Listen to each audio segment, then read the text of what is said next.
ప్రశ్న జవాబులకు ముందు కొన్ని విషయాలు నేను మీ మీ మీ అందరి ప్రార్థనలో మా అమ్మను జ్ఞాపకం చేసుకోండి అని ఒక మాట మీతో మనస్ఫూర్తిగా అడుగుతున్నాను. దయచేసి మా అమ్మకు ఆరోగ్యం బాగలేదు.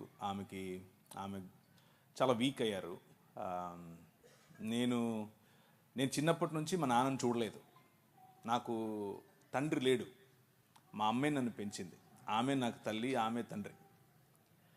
సో నేను 11వ తారీఖు రావాలి అమెరికా నుండి. కానీ మా అమ్మకు బాగలేదని తెలిసి నేను 5వ తారీఖే వచ్చేసాను. 4వ తారీఖు బయలుదేరి 4వ తారీఖే వచ్చేసాను. సో మా ఇంటికి ఉన్న పెద్ద దిక్కు ఆమె మాత్రమే. ఆమె బాగా ఇప్పుడు వీక్గా ఉంది. సో ఆమె కోసం మీరు ప్రార్థన చేస్తే మీ ప్రార్థనలను బట్టి ప్రభు నా పట్ల కొంచెం ఫేవర్ చూపిస్తాడు అని అనుకుంటున్నాను. ఇంకో విషయం ఏంటంటే, ఇప్పుడు చెప్తుంటే గుర్తొస్తుంది నాకు, జేమ్స్ గారు అప్పుడెప్పుడు ఫోన్ చేశారు అని. నాకు అది గుర్తు కూడా లేదు. అయితే నేను ఎవరైనా పిలిస్తే రానంత పెద్దోడేం కాదు, అస్సలు కాదు.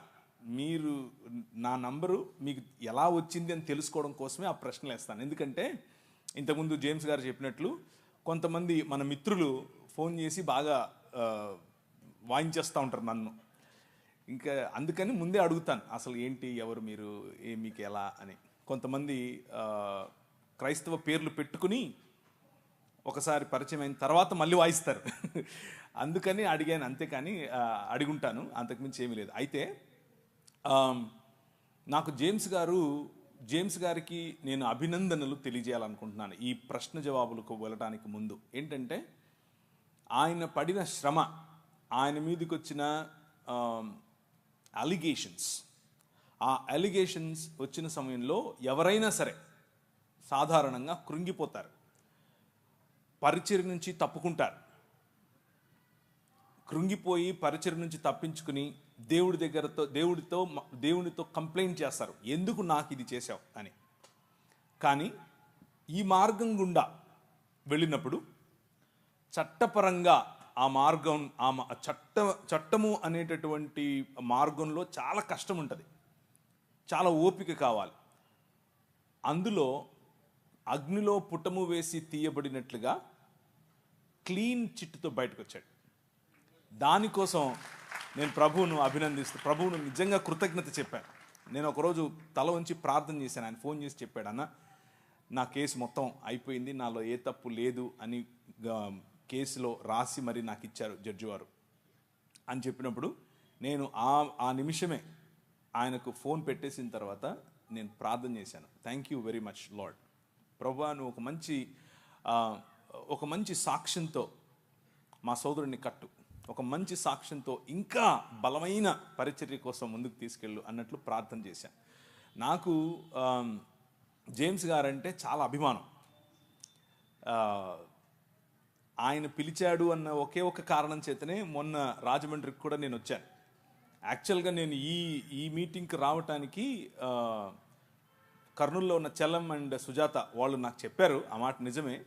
కానీ దానికంటే ఎక్కువగా నేను ఇష్టపడి వచ్చాను. ఒకరు చెప్పినందుకు ఏదో కాదు, నేనే ఇష్టపడి వచ్చాను. నాకు ఇష్టం. ఏంటి ఆ ఇష్టం అని అంటే, జేమ్స్ గారు చేసే పరిచర్యలు అంటే ఇష్టం. జేమ్స్ గారు ఉన్నట్లు మాట్లాడతారు కాబట్టి ఇష్టం. జేమ్స్ గారితో కలిసి నడవాలి అన్న ఆలోచన ఉంది. కలిసి నడిచే క్రమంలో కొన్ని విషయాలు నేను నేర్చుకోవాలి, కొన్ని విషయాలు ఆయన నేర్చుకుంటాడు. అలాంటి అవకాశం నాకు ఇమ్మని ప్రభువుని అడుగుతున్నాను. కాబట్టి ఇష్టపూర్వకంగా వచ్చాను. మా అమ్మ బాగా ఉంటే రేపు కూడా ఉంటాను. ఇప్పుడే కాదు, ఎప్పుడు పిలిచినా వస్తాను. జేమ్స్ గారితో ఉన్నవారు, జేమ్స్ గారితో కలిసి పరిచర్య చేస్తున్న వాళ్ళు ఎవరైనా సరే నా నంబర్ జేమ్స్ గారు ఇస్తారు, తీసుకొని జస్ట్ కాల్ చేయండి. నేను రాకపోతే అడగండి, నేను ఎప్పుడైనా వస్తాను. నేను అన్యాక్సెసిబుల్ ఏమీ కాదు. నేను సాధారణమైన మనిషిని, సాధారణంగా నేను తిరుగుతూ ఉంటాను. నేను ఒక్కనే వస్తాను ఎప్పుడు వచ్చినా. నాకు ముందు ఒక 10 మంది, వెనకలో 10 మంది ఉండరు. నేను ఒక్కనే వస్తాను, నేను ఒక్కనే డ్రైవ్ చేసుకొని వస్తాను. నాకు రాజమండ్రిలో ఇల్లుంది, అక్కడ ఉంటాను, చుట్టుపక్కల అన్నీ తిరుగుతూ ఉంటాను. So I'm very free, more like you. మీతో కలిసి కూర్చోవటం, మీతో కలిసి భోజనం చేయటం, మీతో కలిసి మాట్లాడటం నాకు ఇష్టం. సో మీకు ఏదైనా ప్రశ్నలు ఉంటే, ఇప్పుడు ప్రశ్న జవాబులు అన్నారు కాబట్టి మీరు ఇది అడగచ్చో లేదో, ఇలా మాట్లాడచ్చో లేదో అన్న ఆలోచన లేకుండా మనసులో ఉన్నది ఉన్నట్లు అడిగేసేయండి. ఒకవేళ అడగటం కాదు, ఇన్ని కడిగేద్దాం అని అనుకున్నా కడిగేయండి. నేను రెడీ, దానికైనా రెడీ, దీనికైనా ready. Over to you brother. Thank you sir. మీరు ఫస్ట్ నువ్వు ఆ సార్ ఆపేసి, లాస్ట్ టైం కూడా చెప్పినా నీకు, నేను ఈయన డిబేట్లో కూడా మాటి మాటికి సార్ సార్ అంటుంటే నువ్వు సార్ అనుకున్నాను, చాలా దూరం ఉంటుంది అన్నాను. ఏం నీకంటే పెద్దోడిగా అన్న అంటే అయిపోలా అని కూడా చెప్పా, ఇంకా నువ్వు సార్ అంటున్నావు. లేదు సార్, అందరినీ నేను అన్నాను కదా. లేదు సార్ అన్న అంటే సార్ అన్న, అన్న సారు, సారు ఇవన్నీ మనకెందుకు, కరెక్ట్గా అన్నాను. ఓకేనా, మీరు మాతో జర్నీ చేయడం కదన్నా, మేమే మీతో జర్నీ కోరుకుంటున్నాం అన్నాం, మా ఫ్యూచర్ అంతా. ఎందుకంటే మేము మీరు ఎంతో గొప్పగా వాడబడుతున్న, ఇంత సాధారణంగా ఉండడం మేము చూసి మేము చాలా చాలా చోట్ల మీకోసం విన్నప్పటి నుండి మీతో జర్నీ మేము ఎప్పటి నుంచో కోరుకుంటున్నామన్నా. ఇదే కాదు, మాకు ప్రతి ఏడాది మీరు రావాలి, మీరు మాకు మాట ఇక్కడే ఇవ్వాలి. ప్రతి ఏడాది కాదు, ప్రతి నెల మేము యూత్ మీటింగ్ కండక్ట్ చేస్తాం, ఖచ్చితంగా రావాలి. Any time for you. Thank you అన్న. ఐ థింక్ డైరెక్ట్గా ఇంకా మీరు మాకు ఒక స్వేచ్ఛనిచ్చారు, కడిగేమని కూడా. కడిగేయండి. ఓకే సార్, ఓకే అన్న. అయితే మొట్టమొదటిగా మా ప్రశ్న ఏంటంటే అన్న, ఇప్పుడు దేవుడు మానవులందరినీ ఒకేలా సృజించాడు. అయితే ఈరోజు మన ఇండియాలో, ప్రాముఖ్యంగా మన భారతదేశంలో ఇన్ని కులాలు, ఇన్ని మతాలు ఇవన్నీ పుట్టుకొచ్చి మనకు కనబడుతున్నాయి, మనుషుల మధ్య వ్యత్యాసాలు. అసలు వీటన్నిటికీ మూలం బైబిల్ అయితే ఏం చెప్పట్లేదు, కానీ దేవునికి ప్రతినిధులుగా, దేవుని కుమారులుగా మనల్ని చేస్తే, ఇప్పుడు మన భారతదేశంలో ఉన్న కొన్ని మత గ్రంథాలు, ఆ మత గ్రంథాల్లో ఉన్న ఈ వర్ణ వ్యవస్థ కావచ్చు, ఈ కుల వివక్ష, దీనివల్ల చాలా వర్గాలకు సంబంధించిన వారు చాలామంది బాధపడ్డారు. అసలు వీటి వల్ల ఉపయోగం ఉందా, లేదంటే ఇవి ఇలానే కొనసాగితే మన భారతదేశం యొక్క పరిస్థితి ఏంటి, దీనికి క్రిస్టియానిటీ తరపున మనం ఎలా స్పందించాలి, దీని మూలాల కోసం మాకు కొంచెం తెలియజేయండి. Excellent question. ఈరోజు సాయంకాలం నేను దేవుని రాజ్యం, మిషనరీ ఉద్యమం గురించి మాట్లాడబోతున్నాను. మిషనరీ ఉద్యమంలో ఈ మీరు అడిగిన ప్రశ్నకు కూలంకషంగా, అంటే చాలా లోతుగా కొన్ని విషయాలను తీసుకుని మాట్లాడే ప్రయత్నం చేస్తాను. అక్కడ మీకు విశాలమైనటువంటి ఒక దృక్పథం, విశాలమైనటువంటి దేవుని రాజ్యానికి సంబంధించినటువంటి ఒక వైఖరి మీకు వచ్చే విధంగా ఆ సెషన్ ఉండబోతోంది. కాబట్టి చాలా క్రిస్ప్గా, అంటే తక్కువ సమయంలోనే ఈ ప్రశ్నకు సమాధానం చెప్తాను. భారతదేశం మాత్రమే కాదు, ఎక్కడెక్కడ మతం ఉంటుందో అక్కడక్కడ విభజన ఉంటుంది. అది క్రైస్తవ మతం అయినా సరే. మళ్ళీ చెప్పనా, ఎక్కడెక్కడ మతం విస్తరిస్తుందో అక్కడక్కడ విభజన ఉంటుంది. ఎందుకు అనంటే మతం మానవ కల్పితం, మతం మానవ నిర్మితమైన, మానవ కల్పితమైన ఒక వ్యవస్థ. మతాలు ప్రజల మధ్యలో చిచ్చు పెడతాయి, మతాలు ప్రజలను ఒకరికంటే తక్కువగా చూసే ప్రయత్నం చేస్తాయి. మతం అనేది ఒక విగ్రహం, మతం అనేది ఒక విగ్రహం. అది క్రైస్తవ మతమైనా సరే, డినామినేషనల్ రూపంలో, శాఖ రూపంలో ఉండే విగ్రహం. ఆ విగ్రహం ఎదుటి మనిషిని మనిషిగా గుర్తించటానికి, నా శాఖలో లేకపోతే, నా బాటలో లేకపోతే ఆ మనిషి మనిషే కాదు, ఆ మనిషిని నేను ప్రేమించక్కర్లేదు, ఆ మనిషిని నేను దూరం ఉంచాలి అన్నటువంటి వ్యవస్థ మత వ్యవస్థ. ఆ మత వ్యవస్థ భారతదేశంలో మాత్రమే కాదు, ప్రపంచ యావత్తూ ఉంది. కానీ మీరు అడిగిన ప్రశ్న పర్టికులర్గా భారతదేశం కోసం కాబట్టి, భారతదేశంలో ఉన్నటువంటి ధర్మము 4 పాదముల మీద నడవాలి అని ఏదైతే చెప్పారో, ఆ 4 పాదములు ఏవో కావు. 1 బ్రాహ్మణుడు, 2 క్షత్రియుడు, 3 శూద్రుడు, వైశ్యుడు, శూద్రుడు. ఈ 4 పాదాల మీద నిలబడి ఉండటమే ధర్మం. అదే సనాతనం. సనాతనానికి కుల వ్యవస్థకు వేరు వేరు అర్థాలు లేవు, 2 ఒకటే. ఆ స్ట్రక్చర్ అఖిలాండ కోటి బ్రహ్మాండ నాయకుడు అని పిలువబడినటువంటి దేవుని శరీరముగా ఈ నలుగురిని చెబితే, ఈ 4లోనూ, ఈ 4 కులాలలోనూ లేకపోతే వర్గాలలోనూ లేని ప్రజలు దేవునికి బయట చెప్పుల వంటి వారు, లేకపోతే అంటరాని వారు, లేకపోతే మ్లేచ్చులు, దాసులు, దస్యులు, రాక్షసులు, అసురులు అని పిలువబడినటువంటి వారు. సో ఈ ధర్మమును పాటించని వారందరూ కూడా మ్లేచ్చులు, దాసులు, దస్యులు వగేరా వగేరా వగేరాగా చెప్పబడి బలవంతంగా మనిషిని ఆ ధర్మంలోనికి, ఆ మతంలోనికి, దేవుళ్లను సైతం, పండుగలను సైతం మత మార్పిడి చేయగలిగినటువంటి ఏకైక వ్యవస్థ మన భారతదేశంలోనే ఉంది. దాని గురించి తర్వాత మాట్లాడుకుందాం. కానీ క్రైస్తవులుగా మన స్పందన ఏమిటి? క్రైస్తవులుగా మనం ఏం చేయాలి? క్రైస్తవం అనేది ఒక మతం కాదు. క్రైస్తవం అనేది విశ్వ మానవ ఉద్యమం. మళ్ళీ చెప్తాను, క్రైస్తవం అనేది మతం కాదు. ఇది క్రీస్తు శరీరముగా మానవులందరినీ ఒక చోటికి పోగేసేటటువంటి విశ్వ మానవ ఉద్యమం. ఈ ఉద్యమంలో భాగమే మీరు. ఇది ఒక రాజ్య సంకల్పం. ఆ రాజ్యంలో భాగమే మీరు, ఆ రాజ్య ప్రతినిధులు మీరు. ఈ రాజ్యం, ఈ ఉద్యమం ఏం చెబుతోంది అనంటే, ఇప్పుడు క్రీస్తునందు స్త్రీ అని పురుషుడని తేడా లేదు, మనం ఒకటే. ఇప్పుడు ఈ రాజులో యూదుడని గ్రీకు దేశస్థుడని తేడా లేదు, మనం ఒకటే. ఇప్పుడు ఈ రాజులో బానిస అని లేకపోతే రాజని తేడా లేదు, యజమాని బానిస అన్న తేడా లేదు. అందరూ అన్ని రకాల తోళ్ళు, నల్లవారైనా తెల్లవారైనా, బ్రౌన్గా ఉన్నా, ఎల్లో కలర్లో ఉన్నా, ఎర్రగా ఉన్నా, ఎలాంటి వారైనా సరే దేవుని స్వరూపము, దేవుని పోలిక చొప్పున చేయబడ్డారు. ఇది సువార్తలో మొట్టమొదటి భాగం. ఇది గుర్తు చేయటమే సువార్త. మనిషిని మనిషిగా చూడటమే సువార్త. మనిషిని మనిషిగా ఆలింగనం చేసుకోవటమే సువార్త. ఈ మార్గం, ఇది ఎలా చేయాలి ఈ సువార్తను అనంటే, తండ్రి కుమార పరిశుద్ధాత్మలుగా ఒక్క దేవుడుగా ఉన్నటువంటి మన దేవుడు అనేకమైనటువంటి ప్రజలను పోగేసి ఒకే శరీరముగా వారిని ఆహ్వానించటం, ఒకే కుటుంబంగా బ్రతకటం, ఇది క్రైస్తవ సువార్త. ఇది ఎలా సాధ్యం అనంటే, ప్రభు అయిన యేసు క్రీస్తు ఒక మనిషిగా ఎలా బ్రతకాలో, ఒక మనిషి పాపరహితుడై, ఒక మనిషి మతరహితుడై, ఒక మనిషి కులరహితుడై అందరి కోసం ఒకే సమానమైనటువంటి పంక్తి భోజనం కూర్చోపెట్టి వారితో మాట్లాడుతూ చెప్పిన మాట ఏమిటి అంటే, అంధకార సంబంధమైన దురాత్మ సమూహములను జయించిన తర్వాత, వాటికి ముళ్ళుగా ఉన్నటువంటి మరణాన్ని జయించిన తర్వాత, నేను ఏ మార్గాన్ని అయితే చూపిస్తున్నానో, ప్రేమ, క్షమ, పంచి ఇవ్వటం, అందరి కోసం పాటుపడటం, ఇలాంటి ఒక సమాజాన్ని నేను నిర్మిస్తాను. ఆ సమాజమే మీరు.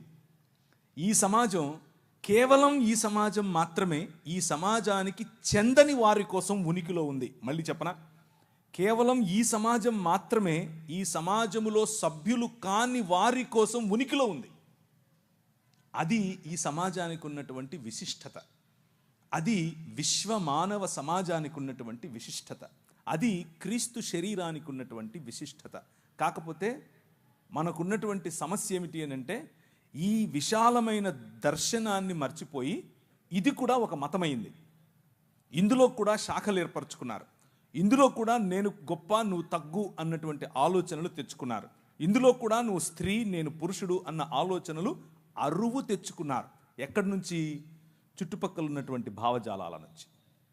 కానీ మిషనరీలు మనకు నేర్పినటువంటి, మన ముందు నడిచిన మన తల్లిదండ్రులు మనకు నేర్పిన బాట ఇది కాదు. మనకు నేర్పిన బాట, మనందరము ఒకటే, మనందరము ఒక్క తండ్రి పిల్లలం. ఈ సమాజం ఐక్యంగా, భారతదేశం ఐక్యంగా ముందుకెళ్ళాలి అనంటే హోప్ అనేది కేవలము ఈ భావజాలంలో మాత్రమే ఉంది. సాయంకాలం మరింత ఎక్కువగా దాని గురించి మాట్లాడదాం. థ్యాంక్ యూ అన్న. అయితే మీరు చెప్పింది అంత బాగుందన్న. కాకపోతే మరొక చిన్న ప్రశ్న ఇందులో నుండి. ఇప్పుడు క్రిస్టియానిటీ గురించి చాలా మంచిగా మాట్లాడుతున్నారు. అసలు క్రిస్టియానిటీకి మన దేశానికి అసలు సంబంధం లేదు కదా. ఎక్కడో పుట్టిన క్రైస్తవ్యానికి మన ఇండియాకి సంబంధం ఏంటి అసలు? ఇక్కడ వేల సంవత్సరాల నుండి ఎన్నో మతాలు వెలసిల్లాయి, ఎన్నో మతాలకు సంబంధించిన గ్రంథాలు ఉన్నాయి. ఇవి ఉండగా మరలా కొత్తగా బైబిల్ ఒక క్రిస్టియానిటీ ఎక్కడో నజరేత్ అనే గ్రామంలో పుట్టిన ఆ వ్యక్తిని మనం ఎందుకు ఆరాధించాలి, ఆయనకి మన ఇండియాకి అసలు సంబంధం ఏమైనా ఉందా, మనం ఎందుకు ఆయన మార్గంలో నడవాలి, ఈ ఈ ఇన్ని మార్గాల్ని కాదని ఆ ప్రభు మార్గాన్ని మనం ఎందుకు ఎన్నుకోవాలి? ఓకే, సో భారతదేశానికి ఉన్నటువంటి హద్దులు ఎల్లలు ఏవైతే ఉన్నాయో అవి ఈరోజు మనం పెట్టుకున్నవి. అంటే బ్రిటిష్ వారు వచ్చి బ్రిటిష్ వాడు మనకు ఇది మీ దేశం అని చెప్పి వెళ్ళిపోయాడు. కానీ అంతకుముందు ఇది ఇలా మన దేశం ఇలా ఉండేది కాదు. మన దేశం చిన్న చిన్న రాజ్యాలలో విడిపోయి ఉండేది. ఉదాహరణకు తెలుగునాటనే మనకు కనీసం 4 రాజ్యాలు ఉండేవి. తమిళనాట 2 రాజ్యాలు 3 రాజ్యాలు ఉండేవి. అలా సమయం మారే కొద్దీ జియోగ్రాఫికల్ బౌండరీస్ అంటే మనకున్నటువంటి ఖగోళ కాదు ఈ మన హద్దులు ఏవైతే ఉన్నాయో అవి మారుతూ వచ్చాయి. కానీ యేసుక్రీస్తు పుట్టిన సమయంలో ఆ రోజు ఉన్నటువంటి భారతదేశం నిజానికి అదంతా ఒకే రాజ్యమే. అక్కడ మొదలుకొని ఈ భారతదేశానికి అక్కడ ఉన్నటువంటి దేశానికి లేకపోతే ఇస్రాయేల్ ప్రాంతానికి ఇప్పుడున్నటువంటి సంబంధం కాదు. అప్పుడెప్పుడో దావీదు సమయం నుంచి కూడా నెమళ్ళు, కోతులు, అలాగే మిరియాలు ఇక్కడి నుంచి సుగంధ ద్రవ్యాలు ఇక్కడి నుంచి ఎగుమతి అయ్యేవి. సో మంచి దౌత్యపరమైనటువంటి సంబంధాలు ఉన్నవే. రాజ్యములు వేరైనా కానీ మనమంతా ఒకటిగానే ఉన్నాం. భారతదేశం ఆ రోజుల్లో ఇక్కడి వరకు ఇప్పుడున్నటువంటిదే కాదు. జావా, సమత్రా, థాయిలాండ్, అలాగే మలేషియా, సింగపూర్, అటుపైకి ముందుకెళ్తే మ్యాన్మార్, ఇటు వెళితే ఆఫ్ఘనిస్తాన్, పైన కశ్మీర్ పైన ఉన్నటువంటి కొన్ని ప్రాంతాలు, ఇరాన్ దగ్గరగా ఉన్నటువంటి ప్రాంతాలు, ఇవన్నీ కూడా భారతదేశంలో భాగమే. ఎస్తేరు గ్రంథం రాయబడినప్పుడు భారతదేశం వరకు కూడా ఎస్తేరు యొక్క హస్బెండ్ రాజు భారతదేశం పైన రాజే ఆ రోజుల్లో. సో ఇదంతా కూడా మనం ఏర్పరచుకున్నటువంటి హద్దులు. ఇది భారతదేశం, ఇది వేరే దేశం, ఇది కజాకిస్తాన్, ఇది తుర్క్మెనిస్తాన్. అలా కాదు, ఒకప్పుడు అలా లేదు. ఇదంతా కూడా ఒక్క మానవ మనుగడకు అవసరమైనటువంటి ఒక్క ప్లానెట్. అన్నిటిని ది బైబిల్ ఏం చెప్తుంది అని అంటే ప్రపంచమంతా ఆయన చేతి పని, ఇది ఆయనదే. ఎవరైతే ప్రశ్నిస్తున్నారో ఎక్కడి నుంచో వచ్చిన మతమని, వాళ్ళే ఎక్కడి నుంచో వచ్చారు. వాళ్ళు కాస్పియన్ సీ దగ్గర నుంచి కొందరు, ఇటువైపు ఇరాన్ ప్రాంతం నుంచి కొందరు వలస వచ్చి ఇక్కడ ఉంటున్నారు. సో ప్రతి ఒక్కరూ ఎక్కడో ఒక చోటు నుంచి వచ్చిన వారే. కొందరు ముందొచ్చారు, కొందరు తర్వాత వచ్చారు. అంతేగాని ముందొచ్చినోడు గొప్ప, వెనకొచ్చినోడు తక్కువ కాదు. ఇకపోతే ఇక్కడున్నటువంటి మతాలు బయటకు వెళ్ళలేదా? ఇక్కడ ఉన్నటువంటి బౌద్ధం జపాన్ వరకు వెళ్ళలేదా? ఇక్కడ ఉన్నటువంటి బౌద్ధం ఎందుకు ఈ దేశంలో లేకుండా పోయింది? ఇక్కడ పుట్టినటువంటి బౌద్ధాన్ని ఏమాత్రం ఉద్ధరించారు మీరు? తరిమేశారుగా. ఒక తల ఇస్తే ఇన్ని బంగారు నాణ్యాలు ఇస్తాము అని పుష్యమిత్ర శృంగుడు చెప్పలేదా? సో ఇక్కడ పుట్టిన దాన్ని ఏదో ఉద్ధరించినట్లుగా మాట్లాడకూడదు. అలాగే బయట పుట్టింది అని దేన్ని చెప్పడానికి వీల్లేదు. ఎందుకు అని అంటే ఇదంతా ఒక్క ప్రపంచం. ఇది మా నాయనది, మా నాయన ప్రపంచం. ఇది మా నాయన ప్రపంచంలోకి మా నాయన వచ్చాడు. మధ్యలో నీదేంటి సమస్య? ఇక్కడికి వచ్చాడు అంటున్నారు. మరి ఇక్కడి నుంచి అక్కడికి వెళ్ళారు అని ఎందుకు చెప్పరు? ఇక్కడి నుంచి అక్కడికి వెళ్ళిన వాళ్ళేగా, అక్కడి నుంచి వచ్చిన వాళ్ళేగా వీళ్ళు. ఆర్యులు అని పిలువబడిన వారు అక్కడి నుంచి వచ్చిన వారేగా. మిడిల్ ఈస్టర్న్ ప్రాంతం నుంచి వచ్చిన వారేగా. మెసొపటోమియా ప్రాంతం నుంచి వచ్చిన వారేగా. మెసొపటోమియా ప్రాంతము ఈ ఇండస్ వ్యాలీ అంటే సింధు నాగరికత మధ్య ఉన్నటువంటి సంబంధాలు తెలియకుండా మాట్లాడుతున్నారా? కాదు. ఇవి కేవలము మనుషుల మధ్యలో విభజన తీసుకుని రావటానికి వాడే అవాక్కులు చవాక్కులు. అంతకుమించి ఇంకేమీ లేదు. కాబట్టి భారతదేశంలో అనేక మతాలు ఉండొచ్చు, అందులో ఇబ్బంది ఏమీ లేదు. అలాగే క్రైస్తవ మతాన్ని మతంగా అసలు మేము మతంగా చెప్పటమే లేదు కదా. వస్తున్నది దేనితో? ఒక భావజాలం. ఏంటా భావజాలం? మనుషులందరూ సమానం. ఏంటా భావజాలం? దేవుని వైపుకు మరలండి. ఏంటా భావజాలం? దేవుని పిల్లలముగా మనం మారాలి. ఏంటా భావజాలం? నీతి కలిగి జీవించాలి. ఈ భావజాలం ఎక్కడి నుంచి వచ్చినా తీసుకుంటాం.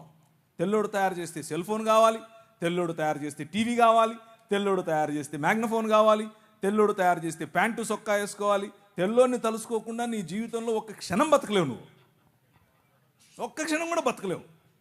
నువ్వేమో మళ్ళీ అక్కడ బయట నుంచి వచ్చింది, బయట నుంచి ఏం రాలేదు, ఇక్కడిదే.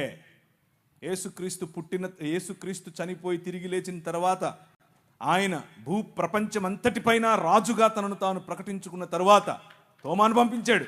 తోమా ఇక్కడికే వచ్చాడు. తోమా భారతదేశానికి వచ్చాడు. మొదటి శతాబ్దంలోనే వచ్చాడు. బ్రిటిష్ వాళ్ళు తెచ్చాడంటే ఏంటి నువ్వు తెలియక. బడ్డి శానిస్ వచ్చాడు. ఆ తరువాత మెల్లిమెల్లిగా క్రీస్తు శకం 500 నుంచి మొదలైంది పరంపర. ఇక్కడున్న వాళ్ళు ఒక ఉత్తరం రాశారు, మా కోసం కొంతమంది మిషనరీలను పంపించండి అని. ఎక్కడికి? ఈజిప్టులో ఉన్నటువంటి చర్చికి రాశారు, అంతియోకికి రాశారు. అప్పుడు 500లో క్రీస్తు శకం 500లో 1500లో బయలుదేరారు కొంతమంది. ఆ 1500కు రావడానికి ముందు మొదటి 1500 సంవత్సరాలలో కొన్ని వందల మంది మిషనరీలు ఈ దేశానికి వచ్చారు. ఎక్కడెక్కడి నుంచి వచ్చారు? ఇరాన్ నుంచి వచ్చారు, ఇరాక్ నుంచి వచ్చారు, బబులోనియా నుంచి వచ్చారు, అలాగే దాన్ని ఏమంటారు సిరియా నుంచి వచ్చారు. భారతదేశంలో సిరియా బైబిల్ చదివే వాళ్ళు కొన్ని లక్షల మంది ఉన్నారు. తెలియక సిరియాలో బైబిల్ చదివే వాళ్ళు ఈ రోజు కూడా భారతదేశంలో లక్షల మంది ఉన్నారు. సో ఇది కొత్త మతం ఏం కాదు. 2000 సంవత్సరాలుగా ఉనికిలో ఉన్న మతం, 2000 సంవత్సరాలుగా ఉనికిలో ఉన్న మానవ మార్గం, మనిషిని మనిషిగా గుర్తించే మార్గం. ఈ మార్గం బయట నుంచి వచ్చిందేమి కాదు, ఇక్కడిదే. ఓకేనా, థ్యాంక్ యూ అన్న. అయితే మరలా కంటిన్యూషన్ క్వశ్చన్, అంటే మీరు చెబుతున్న ఆన్సర్లో నుండి మాకు మరలా ప్రశ్నలు వస్తున్నాయి. ఈ మతం ఎక్కడదే అదే ఈ మార్గం, ఈ ప్రభు స్థాపించిన ఈ మార్గం ఏదైతే ఉందో ఇది ఇక్కడదే అంటున్నారు. అయితే ఈ పరిసర ప్రాంతాల్లో మన భారతదేశంలో కొన్ని చోట్ల సువార్త చేస్తున్నప్పుడు అడ్డుకుంటున్నారు. అంటే కొన్ని దేవాలయాల దగ్గర, కొన్ని గుడుల దగ్గర ఇలా అడ్డుకుంటున్నారు. నిజానికి అసలు ఆ పరిసర ప్రాంతాల్లో సువార్త చేసే అధికారం క్రైస్తవులకు ఉందంటారా? అసలు మన సువార్త పరిధులేంటి? అయితే కొంతమంది అంటున్నారు వీధి సువార్త కూడా అవసరం లేదని కొంతమంది పాస్టర్లు కూడా మాట్లాడుతున్నారు. వీటి రెండింటిని గురించి మాకు వివరణ కావాలన్నా. ఇది మనదే అయినప్పుడు మనం ఎందుకు సువార్త చేయకూడదు? రైట్, మనదే. ఈ దేశం మంది, ఈ ప్రపంచం మంది, మన్నాయింది. కానీ అదే స్టేట్మెంట్ అందరూ ఇవ్వచ్చు. అదే స్టేట్మెంట్ ప్రతి మనిషి ఇవ్వాలి. ప్రతి మనిషికి ఆ హక్కు ఉంది. నేను సువార్త చెప్తున్నాను. నేను ఒక ఊరికి వెళ్ళాను. ఎక్కడ అంటే గుంటూరు జిల్లాలో ఒక చిన్న గ్రామం. ఆ గ్రామానికి వెళ్ళాను. నైట్ పడుకున్నాను. బాగా లేట్ అయిపోయింది మీటింగ్ లేట్ అయిపోయిన తర్వాత మనోళ్ళు రావడమే 9:30 10కి వస్తారు. 12:30కు మీటింగ్ అయిపోయింది. సరే అని వెళ్ళి పడుకున్నాను. ఒక ఉదయం 3:30 4 అయింది. 4 అవ్వంగానే గంట కొట్టింది. టింగ్ టింగ్. యెహోవా వలన ఆశీర్వదింపబడిన వాడా లే సోమరి లే అంటుండు. ఎవడు ఏ ఆకాశవాణి ఏంటిది అనుకున్నాను. బయటకు వచ్చి చూస్తే బొంగులు పెట్టినాడు ఇంతవి. నేను పాస్టర్ గారిని అడిగాను, ఏంటండి ఏంటండి పాస్టర్ గారు ఏదో సౌండ్ సువార్త చెప్తున్నామండి అన్నాడు. అబ్బో భలే చెప్తున్నారు సువార్తలు. ఎలా చెప్తారు? నిద్రపోయేవాడిని కెలికి లేపి సువార్తనా? అది సువార్త కాదు. దానివల్ల మనం చెప్పే మెసేజ్కు విసుగు వస్తుంది. ప్రజలకి విసుగు రాకుండా చేయాలి. ఆ శుక్రవారం పూట మసీదుకి వెళ్ళి ఒకడు వాడికున్న నిష్టలో, వారికున్నటువంటి భక్తిలో, వారికున్నటువంటి దైవభీతిలో మసీదుకి వెళ్ళి వస్తున్నారు. నువ్వు ఆ మసీదు కాన్ని నిలబడుకొని అస్సలాము అలైకుం సాహబ్ ఏలో అని చెప్పి వాడికి ఇచ్చావనుకో, ఏమంటాడు? 4 వేస్తాడు. ఎందుకేడు అంటే మనకు ఒక కామన్ సెన్స్ ఉండాలి. ఒక కామన్ సెన్స్తో మనం పనిచేయాలి.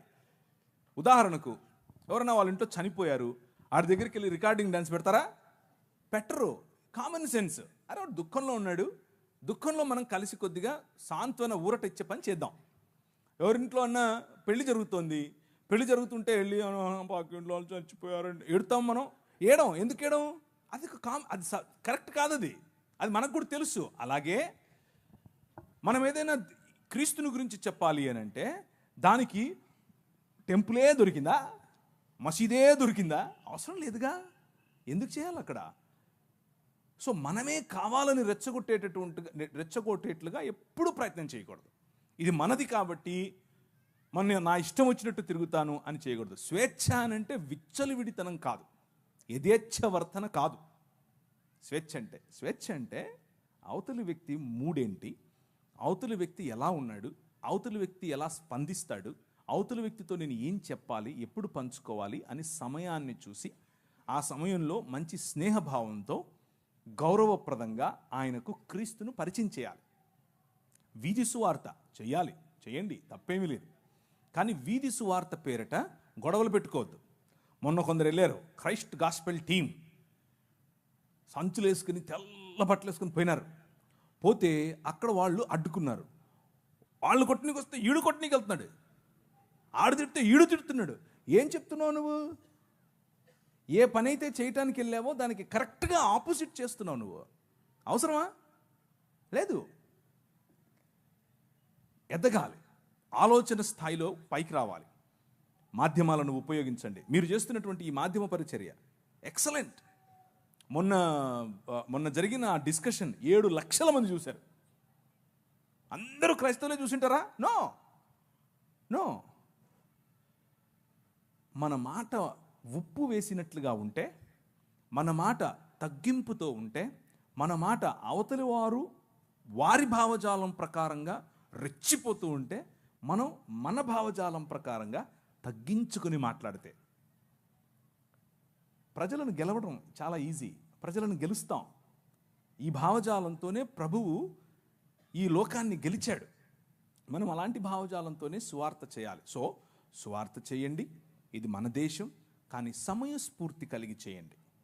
ఉదాహరణకు ఏదైనా వేరే గ్రామానికి మీరు వెళ్తున్నారు, ఇక్కడ నుంచి ఒక టీం వేసుకుని, అక్కడ ఉంటారు కదా క్రైస్తవులు. ఒకవేళ ఉంటే వారికి ఇన్ఫామ్ చేయండి, మేము వస్తున్నాం, మేము పని చేయాలనుకుంటున్నాం, మీకు సమయం వీలైతే మాకు తోడుగా ఉండండి, మేము చేస్తాం, వెళ్ళండి.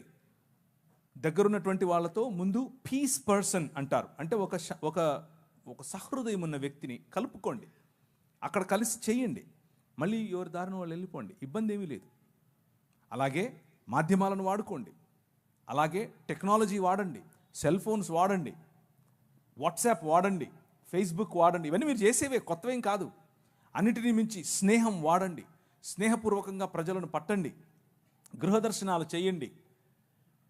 ఇవన్నీ ఏం కాకుండా ఊరికే పోయి చేతిలో ఉన్నది నువ్వు వాడు మూడేంటో తెలియదు, వాడు ఎలా ఉన్నాడో తెలియదు, ఇదిగో నువ్వు నమ్ముకుంటే పరలోకం మొత్తం లేక నరకం మొత్తం, దేవుడు నిన్ను 65 చేసేస్తాడు, ఈ మాటలన్నీ చెప్తే ఎవరండి వినేది?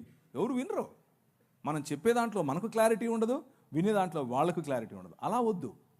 ఒక స్ట్రక్చర్డ్ వేలో, ఒక పద్ధతిగా గనక మనం చేస్తే మనం చాలామందిని గెలవచ్చు. సో నా ఆన్సర్ ఏంటంటే, ఇది మన దేశం, కానీ సమయస్ఫూర్తితో ప్రజలను ఆకర్షించే విధంగా, ఆకట్టుకునే విధంగా సువార్త పరిచర్యను చేయండి. సువార్త పరిచర్యలో క్రీస్తును, రాజును పరిచయం చేయటం మన ఆలోచన, అంతేకాని మన మతాన్ని పరిచయం చేయటం కాదు. అక్కడే మనం తప్పుదారి పడుతున్నాం. ఓకే అన్న, థ్యాంక్ యూ అన్న. రాజును పరిచయం చేయడం మాత్రమే మనం చేయమంటున్నాం. మన ప్రభువుని పరిచయం చేస్తున్నప్పుడు కొన్ని ప్రశ్నలు లేదా కొన్ని పరిస్థితులను ఎదుర్కోవాల్సి వస్తుంది.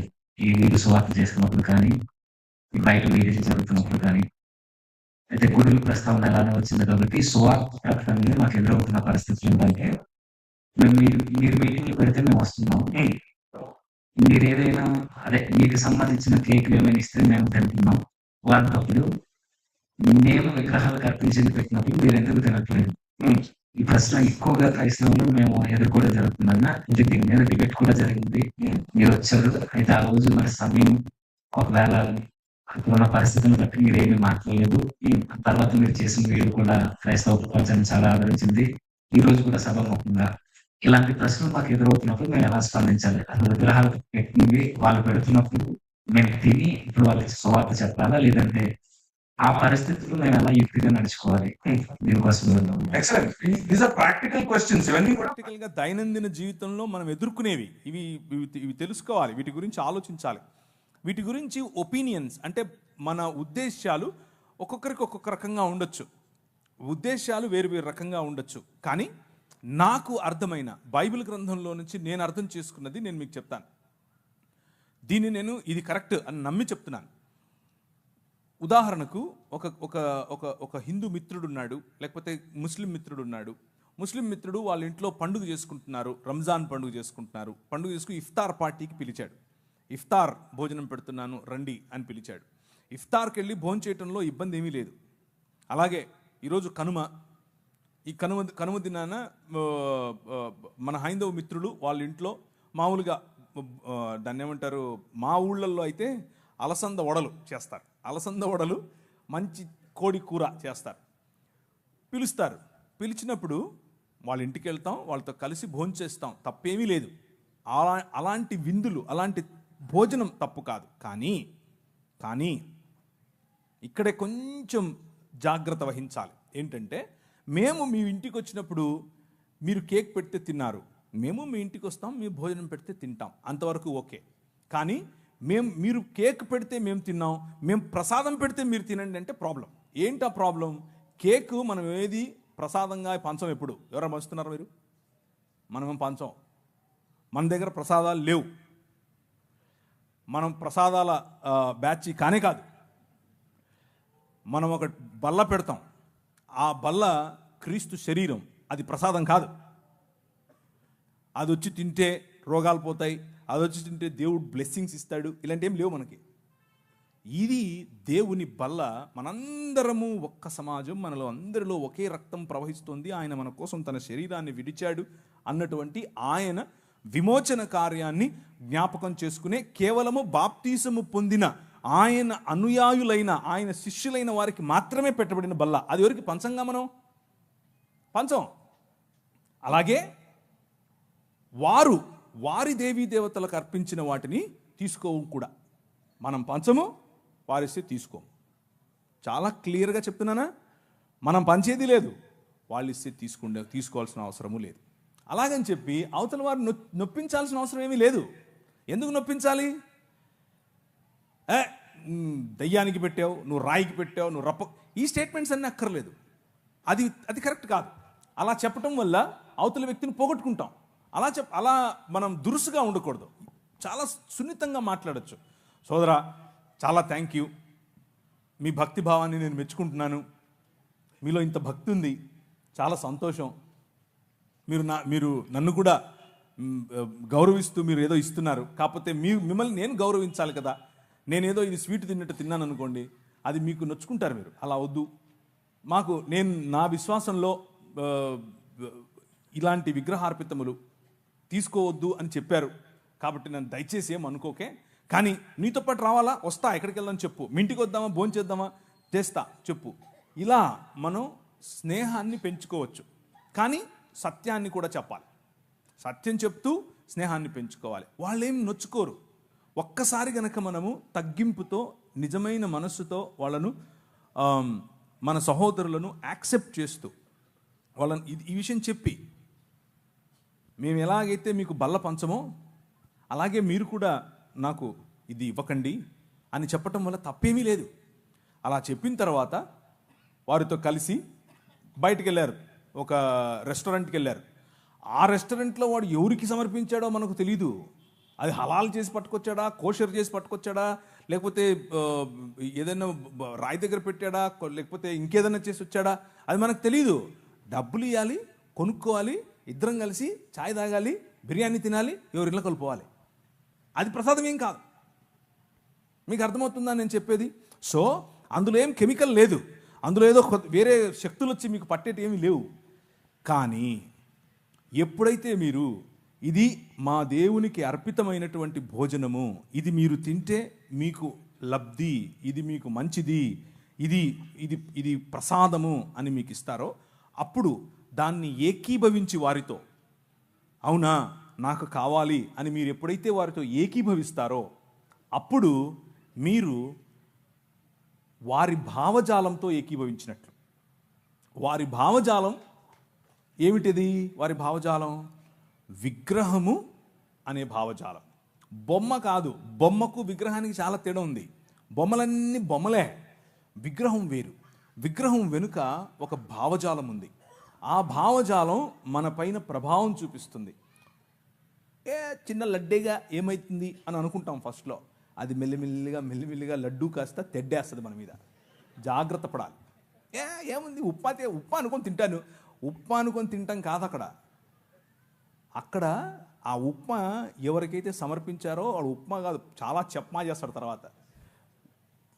కావాలని కాలు జారద్దు, కావాలని పోయి వాడి దగ్గర పడద్దు. నీకు తెలియకుండా ఇచ్చాడా కథ వేరు, కానీ తెలిసి ఒప్పుకోలు, అవును నేను అగ్రి అవుతున్నాను నీతో అన్నటువంటి భావనలో తీసుకోవద్దు. డైరెక్ట్గా చెప్పండి, లేదు సోదరా నెక్స్ట్ టైం నుంచి నీకు కేక్ వద్దంటే కేక్ కూడా ఇవ్వనని చెప్పండి.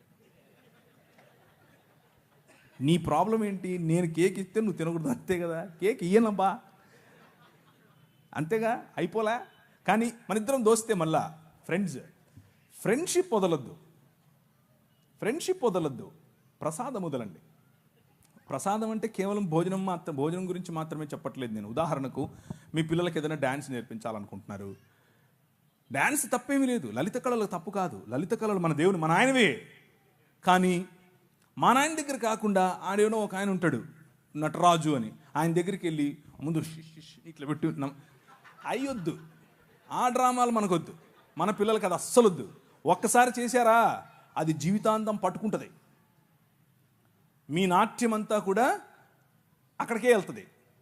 నీ తండ్రికి ఆరాధనగా ఉండదు. నీ పాట పాడేటప్పుడు ఎవరిని తలుచుకుంటున్నావు, ఎవరు నీ మధ్యలో ఉంటున్నారు, ఎవరికి ఆరాధనగా నీ పాట, నీ పని. కొంతమంది పని కేవలం డబ్బు కోసం చేస్తారు. ఆ డబ్బు మీకు విగ్రహం. కేవలం ప్రసాదం దగ్గర ఉప్మా దగ్గర అది అక్కడ ఆగకండి. ఇది చాలా పెద్ద కాన్సెప్ట్. కొంతమందికి కులం ఒక విగ్రహం. దాని కిందనే బతుకుతూ ఉంటారు.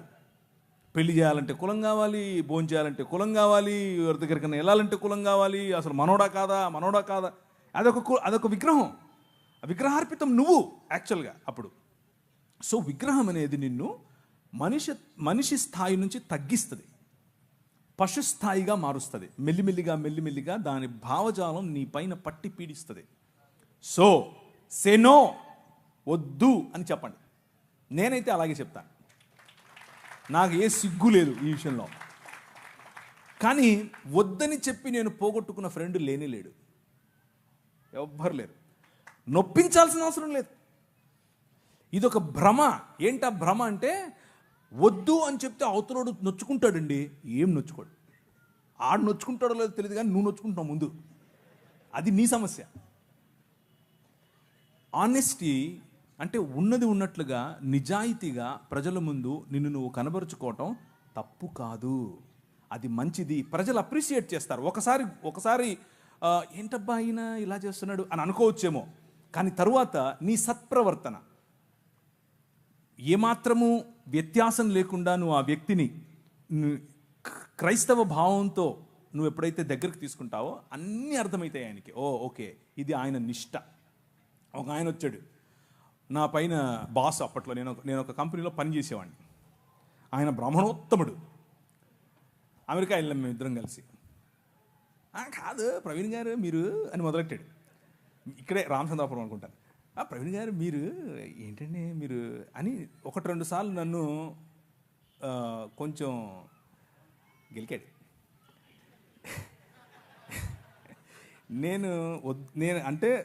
నేను చాలా స్నేహంగా ఉంటాను ఆయనతో, కానీ ఆయన దానికి విలువ ఇవ్వాల.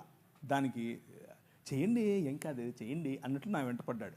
సరే కూర్చో అని చెప్పి ఒకరోజు, అసలు నువ్వు ఎలాగండి బ్రాహ్మణోత్తడివి అని అడిగాను. ఎందుకు అన్నాడు. నువ్వు అసలు సముద్రాలు దాటకూడదు కదా, 7 దాటి వచ్చావు, ఇప్పుడు ఎట్లయితావు నువ్వు అని అడిగా. భావజాలం గురించి మాట్లాడుతున్నా. నేంటండి నేను ఇచ్చింది తినడానికి ఇన్ని క్వశ్చన్లు ఎత్తనో అన్నాడు. అలా కాదండి, మీరు ఇచ్చింది ఊరికే తీసేసుకోవటం కాదు, అసలు ఏంటి దాని వెనక ఉంది అని అడిగితే మీరు నాకు ఇది చెప్పారు, మరి మీరు చెప్తున్నది పాటించట్లేదు కదా అని అడిగాను. లేదండి మరి మేము చాలా స్వచ్ఛమైన ఇది అది అని ఏదో చెప్పాడు. ఏం తింటారో ఏం కలుపుతారో చెప్పారు. సరేనండి నేను కూడా తింటానులేండి, ఓ పని చేద్దాం, రేపు మా ఇంట్లో బీఫ్ బిర్యానీ వండుతున్నాను వచ్చేయండి అన్నాను. ఏంటండి అలా అంటారు మీరు అన్నాడు. అంటే భోజనం అండి బాబు, మేము తినే భోజనం, భలే ఉంటుంది, ముక్క తగిలితే సూపరు అన్నాను.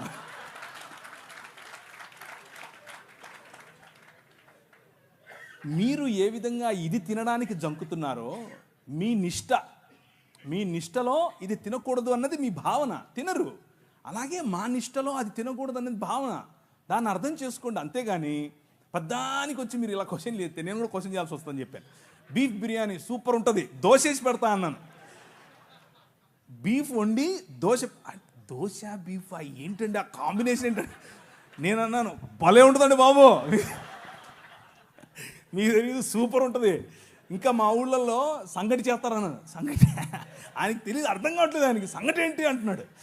అంటే కడపకు రండి ఒకసారి, బీఫ్ వేసుకుని సంగటి వండుకుని దాంట్లో నెయ్యి పోసి తింటే సప్పా సూపర్. ఆయన తట్టుకోలేక చెవులు మూసుకెళ్ళిపోయాడు.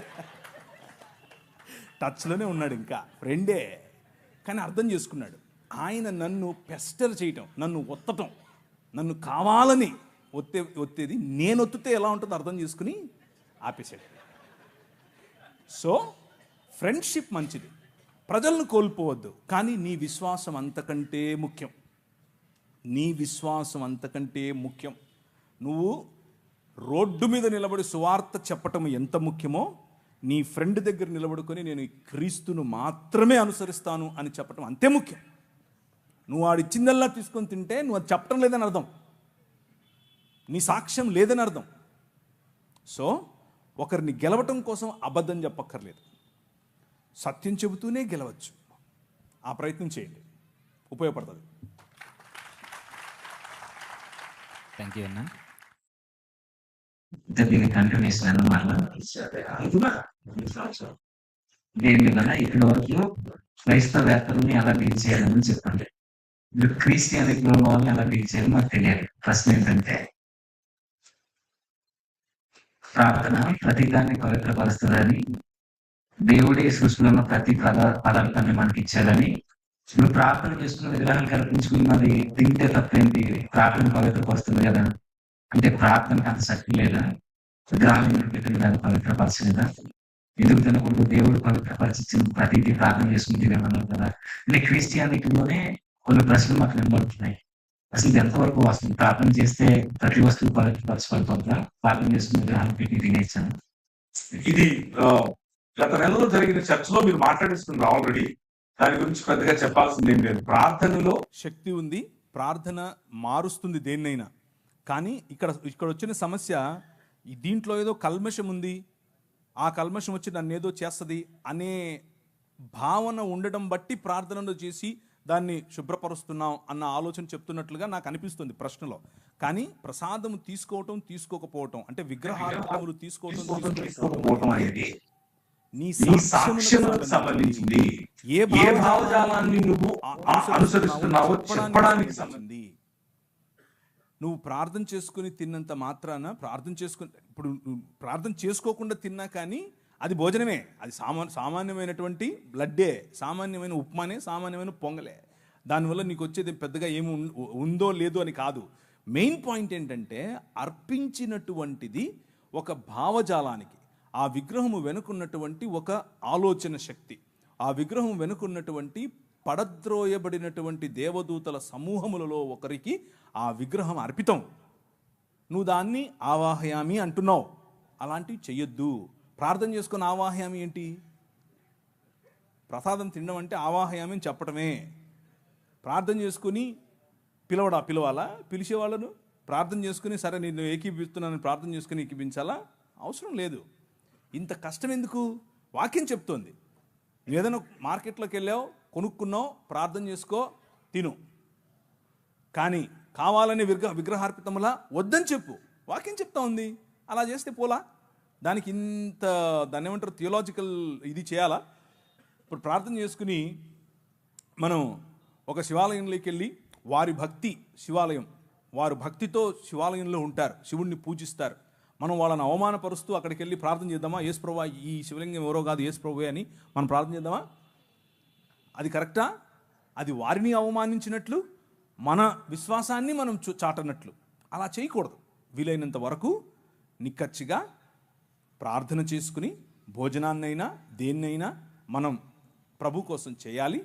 కానీ తెలిసి తెలిసి ఇది ప్రసాదం అని తెలిస్తే అవతలి వ్యక్తితో ఏకీభవించటం లేదు అన్న మాట చెప్పటం కోసం ప్రార్థన చేసుకొని తినాల్సిన అవసరం కూడా లేదు. అసలు తినాల్సిన అవసరం లేదు. అంటే మాకు అర్థమైంది మీరు చెప్పిన సమాధానం బట్టి. ఎప్పుడు తినకూడదు, ఎక్కడ తినకూడదు, ఎలాగో తినకూడదు. Okay, thank you. అంటే ఎవరు కూడా ఓకే సార్, అవసరం లేదు. మనకు థ్యాంక్ యూ. తెలిసి తెలిసి కావాలి. అదొకటి. అయితే ఓకే సార్, మరి ఇదే విషయం ఆ రోజు మేము డిబేట్లో ప్రస్తావించలేదు. నేను వచ్చిన కాదు. అంటే ఒకవేళ అది పిలవని నేను వచ్చినందుకు కాదు. నన్ను ఎందుకు పిలిచే మీరు? అదే అదే చేసిపోయాను. మీరు చెప్పేవాడిని, మీరేమో బాండ్ పేపర్లు పట్టుకొచ్చి సైన్ పెట్టించుకుంటారు నాతో. వీళ్ళండి సామాన్యులు కాదు వీళ్ళు. ఆ కోర్టు రూమ్లో నేను కూర్చోబెట్టినట్టు బాండ్ పేపర్లు పట్టుకొచ్చారు, సైన్ పెట్టించారు నాతో. అమ్మో, మామూలు వాళ్ళు కాదు వీళ్ళు. సరే అని చెప్పి సైన్ పెట్టి నేను గమ్మున నవ్వుకుంటూ అందరినీ సెట్ చేసుకుని వెళ్ళిపోయాను నా పని చేసుకుని. నేను మీరు పిలిచిందే చేశాను. ఇప్పుడు పిలిచింది దేనికి? డైరెక్ట్ మిమ్మల్ని. అప్పుడు చేతులా? అవును సార్. అయితే ఆ బాండ్ పేపర్ తీసుకొచ్చింది మేము కాదు సార్, అటు నుంచి వచ్చే. నాకేం తెలుసండి అది నువ్వు తెచ్చావా ఎవరు తెచ్చారు నాకేంటి? ఆడ ఉందా లేదా? అక్కడికి వచ్చే వరకు కూడా తెలియదు సార్ బాండ్ పేపర్లు ఉన్నాయన్న సంగతి. అది నాకు ఒకవేళ ఒకటి సార్, నేనేం మాట్లాడాలి? ఒకటి సార్, ఒకవేళ నేనేం మాట్లాడలేదు ఇప్పుడు. ఆ రోజు మీకు అవకాశం ఉంటే ఇదే విషయాన్ని 100% నిర్మోహమాటంగా చెప్తాను. ఎక్కడైనా చెప్తాను, ఎప్పుడైనా చెప్తాను. అది కావాలి సార్, నిర్మోహమాటంగా చెప్తాను. అది ఇప్పుడు కాదు, ఎప్పుడైనా చెప్తాను, చెప్తూనే వస్తున్నాను. అది నాకు ఏమాత్రం ఇబ్బంది లేదు ఆ విషయంలో. ఇది నా స్టాండ్ పాయింట్. సరే సార్, డిబేట్ని బట్టి ఇప్పుడు మిమ్మల్ని డైరెక్ట్గా అడుగుతున్నా సార్. అసలు పబ్లిక్ మీరు ఏ క్లారిటీ ఇవ్వాలనుకుంటున్నారు ఆ డిబేట్ విషయంలో, ఆ జరిగిన డిబేట్ విషయం? No comments. ఏం మాట్లాడకూడదని మీరు సైన్ పెట్టించుకున్నారు నాతో. వీళ్ళు సైన్ పెట్టించుకున్నారండి బాబు. ఇది అయిపోయిన తర్వాత ఏం మాట్లాడకూడదని సైన్ పెట్టించుకున్నారు. ఇప్పుడు మళ్ళీ అడుగుతావేంటి? No comments. సైన్ పెట్టించుకున్నది వాళ్ళు సార్, మాకు సంబంధం లేదు ఆ విషయం. ఇప్పుడు అడిగేది నేను సార్. అయినా మీరు పెట్టలేదు. నేను పెట్టలేదులేండి.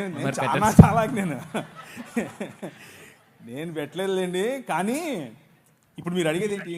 ఏం లేదు సార్. ఇప్పుడు మీరు అంత పెద్ద వ్యక్తి, మీరు వచ్చి కనీసం మీ వాయిస్ ఏం వినిపించలేదు కదా. ఇప్పుడైనా మీ వాయిస్ పబ్లిక్. ఇప్పుడు చెప్పాను కదా, నా వాయిస్ చాలా క్లియర్గా. పెద్ద వ్యక్తిని కాదు నేను, ఫస్ట్ విషయం.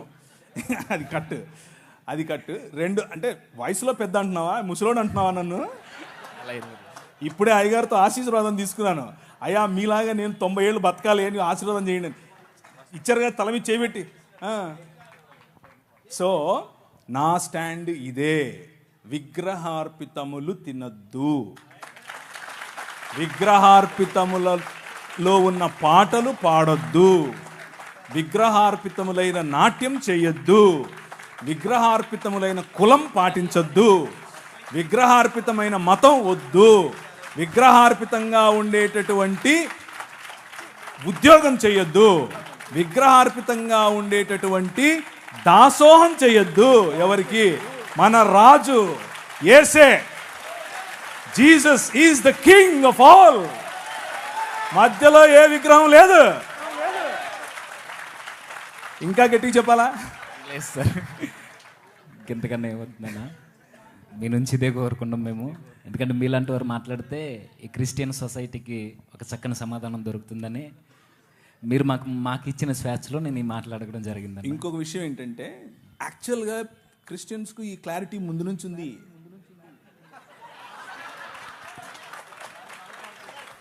లేదని మీరు అనుకుని నేను తప్పు చెప్పానా సార్? ముందు నుంచి ఉంది, ఇది అందరికీ తెలిసింది. లేదు అని మీరు అనుకుని దాని మీద చర్చ చేసి మళ్ళా ఉందని తెలిసి మళ్ళా లేదని చెప్పి ఇప్పుడు నాతో చెప్పిస్తున్నారు. మీరు చెప్పండి, తినచ్చా తినద్దా? తెలుసా వాళ్ళకు? మళ్ళీ మీరు క్రిస్టియానిటీలో క్లారిటీ ఇవ్వాల్సిన అవసరం ఈ విషయానికి లేనేలేదు.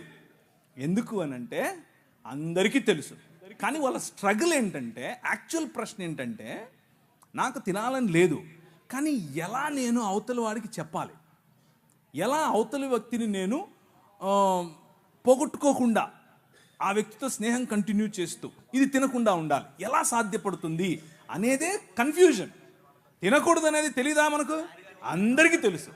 సో పద్ధతి ఎలా అనేది నేను మీకు క్లారిటీ ఇచ్చాను. మనిషిని పోగొట్టుకోవద్దు, స్నేహాన్ని పోగొట్టుకోవద్దు, కానీ సున్నితంగా ఇది కాదండి, నా భావజాలంలో నేను నమ్ముతున్నటువంటి దేవుడు నా నిష్టలో ఇది చెయ్యొద్దని చెప్పాడు అని చెప్పటమే. ఓకే అన్న, థ్యాంక్ యూ అన్న. అయితే పబ్లిక్కి చిన్న క్లారిటీ, అసలు బాండ్ పేపర్ల గురించి మాకు తెలియదు అక్కడ వరకు వచ్చేంత వరకు. 100 నోట్స్ వచ్చి అక్కడికి వచ్చిన తర్వాత ఈ షరతులు ఉన్నాయని అక్కడ సైన్ పెట్టేంత వరకు కూడా మాకు తెలియదు. ఇది మా తరపు నుంచి మీకు ఇవ్వాల్సిన క్లారిటీ అన్నకు కూడా. ఎందుకంటే ఈ విషయంలో మాకు అన్నీ తెలిసే జరిగాయని అనుకుంటున్నారు, కానీ నేనైతే అలాగే అనుకుంటున్నాను. లేదన్నా, ఈ విషయంలో మాకు అసలు సైన్ పెట్టించేద్దాం వచ్చారు వీళ్ళు. లేదన్నా, అక్కడికి వచ్చేంత వరకు మాకు కూడా ఈ విషయం తెలియదు, బాండ్ పేపర్స్ ఉన్నాయన్న విషయం. అయితే నిజానికి మొదట్లోనే మీరు ఎందుకు రావాలని అనుకున్నామంటే, మిమ్మల్ని పిలవడానికి ముఖ్య ఉద్దేశం కూడా అదే అన్న. మీ నుంచి పబ్లిక్ ఒక వాయిస్ వెళ్ళాలని, మీ నుంచి వెళ్తే అది క్రిస్టియన్ సొసైటీలో కొంచెం బలంగా దాన్ని ముద్రించిన వారం అవుతామని ప్రత్యేకంగా మిమ్మల్ని ఎన్నుకోవడం జరిగిందన్న, మిమ్మల్ని ఫాలో అవుతూ. సరేనా, చాలా చక్కని సమాధానాన్ని మాకు అందించారు. Thank you brother. అయితే ఇంకా కొన్ని ప్రశ్నలు ఉన్నాయన్న. ఆ ప్రశ్న ఏంటంటే, ఇప్పుడు కింద నుండి వచ్చిందన్న మాకు. ఇప్పుడు కొంతమంది క్రైస్తవేతరులు క్రిస్టియానిటీని తప్పుపడుతూ బైబిల్కి భౌగోళికమైన ఆధారాలు లేవనుకుంటూ, మా మత గ్రంథాల్లో మా దేవుళ్ళు సంచరించిన భూభాగాలు ఉన్నాయి, వారు సంచరించిన ప్రాంతాలు, భౌగోళిక ఆధారాలు, పురావస్తు ఆధారాలు అన్నీ ఉన్నాయని కొన్ని ఆధారాలను మాకు చూపిస్తున్నారు. ఏంటంటే రామసేతుకు సంబంధించిన ఆ బ్రిడ్జ్ కావచ్చు, ద్వారకాకు సంబంధించిన కావచ్చు. అసలు ఈ గాథలన్నీ నిజంగా జరిగినవేనా? ఇవి కొంతమంది పెద్దలు అన్నట్టుగా ఇవి పుక్కిటి పురాణాలు అన్నట్టుగా ఇవేనా కల్పిత కథలా? ఎంతవరకు వాస్తవం? బైబిల్కి మిగిలిన గ్రంథాలకి వ్యత్యాసం ఏంటో ఈ నిజమైన ఆధారాలు కాదన్నా తెలియజేయండి. సో వారు చెబుతున్నటువంటి పురావస్తు ఆధారాలు ఏవైతే ఉన్నాయో అవి ఏవి కూడా వారు రచించుకున్న కావ్యంలో చెప్పినటువంటి స్థలాలకు సంబంధించినవి కావు. ఉదాహరణకు రీసెంట్గా గౌరవ సుప్రీంకోర్టు వారు రామ మందిర నిర్మాణం జరిగినటువంటి చోటు అది రాముని పుట్టుకకు సంబంధించింది అన్నటువంటి ఆధారాలు లేవు అని చాలా క్లియర్గా చెప్పింది. అక్కడ రామ మందిరం ఇంతకు ముందు ఉన్నట్లుగా ఆధారం లేదు అని చాలా క్లియర్గా చెప్పింది. కానీ మనోభావాల కోసం, సొసైటీలో శాంతి భద్రతలు నెలకొల్పడం కోసం అక్కడ రామ మందిర నిర్మాణం చేయమని ఉత్తర్వులు ఇచ్చింది.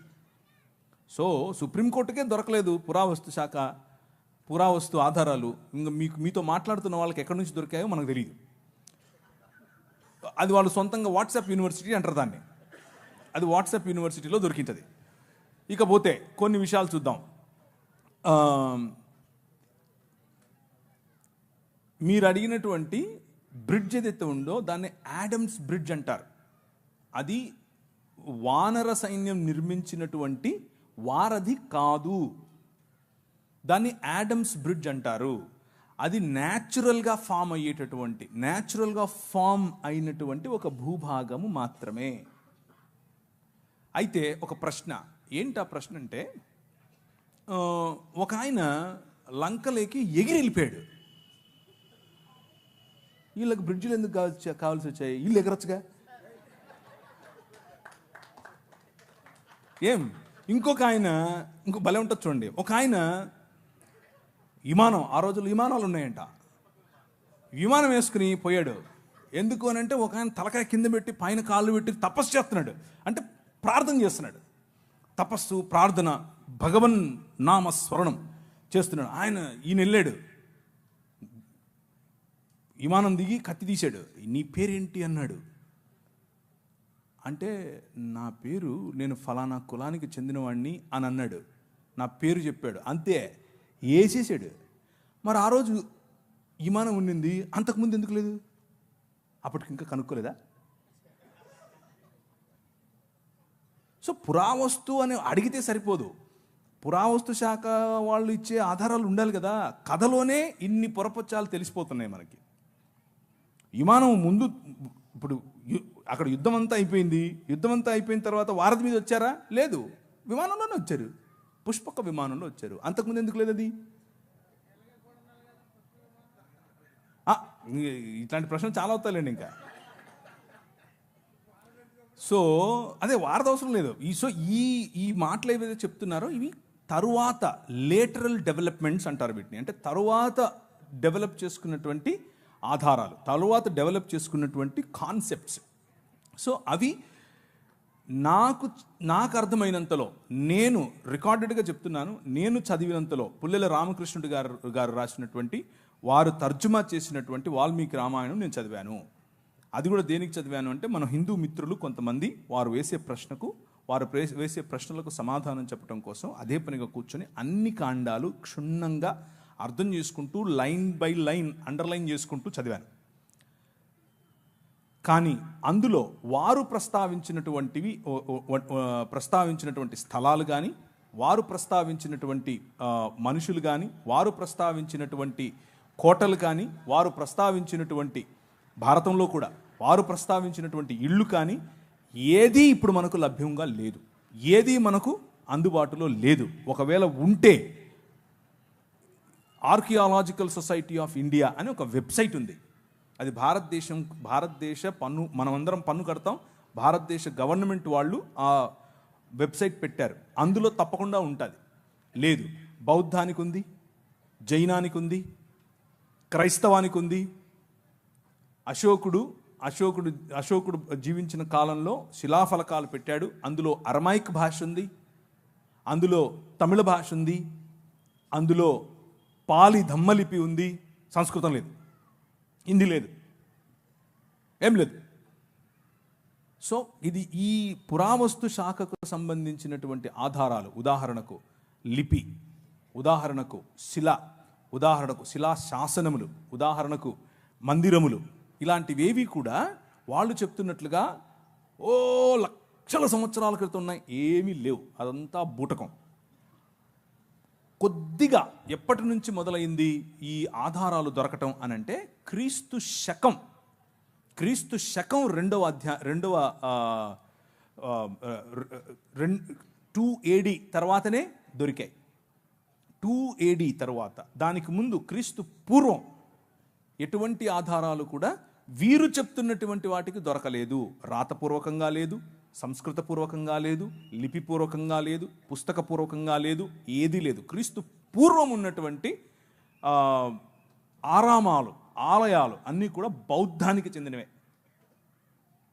సో పుష్యమిత్ర శుంగుడు తన జీవిత చరిత్రను రాముడి జీవిత చరిత్రగా రాయించాడు అన్నది ఒక థియరీ ఉంది. అది కూడా అయ్యుండే అవకాశం ఉంది అని అంటున్నారు. అంతేగాని కొత్తగా ఇప్పుడు వచ్చి అప్పుడెప్పుడో లక్షల సంవత్సరాల క్రితం నుంచి మేము ఉన్నాం అని అంటే, దానికి పురావస్తు శాఖకు సంబంధించినటువంటి ఆధారాలు లేవు. సింపుల్ కాన్సెప్ట్ అర్థం చేసుకోండి. మనిషి వనవాసిగా ఉండి, ఆ తరువాత మెల్లిమెల్లిగా రాతి యుగం, ఆ తర్వాత మెల్లిమెల్లిగా లోహయుగం, అంటే మెటల్ ఉపయోగించిన యుగం.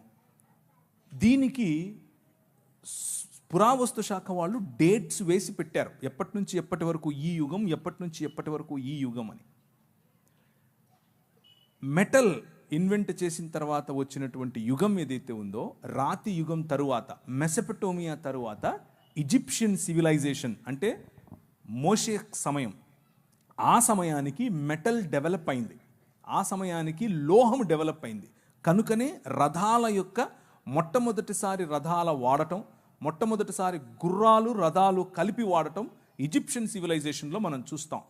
గుర్రాలు ఆ తరువాత దాదాపు కొన్ని వందల సంవత్సరాల తర్వాత మెల్లిమెల్లిగా ఈ జంబూక ద్వీపం అని పిలువబడినటువంటి భారత ఇండియన్ సబ్ కాంటినెంట్ అనేదైతే అంటున్నామో ఆ ప్రాంతాలకు వచ్చాయి. గుర్రాలు వచ్చింది మోషే తరువాత యుగంలో, మోషే మరియు ఈజిప్షియన్ సివిలైజేషన్ తరువాతి కాలంలో, అంటే క్రీస్తు పూర్వం మహా అయితే 1000 సంవత్సరాలు. అప్పుడు గుర్రాలు వచ్చాయి, రథాలు వచ్చాయి. 1,00,000 ఏళ్ల క్రితం గుర్రాలు రథాలు ఎక్కడి నుంచి వస్తాయి?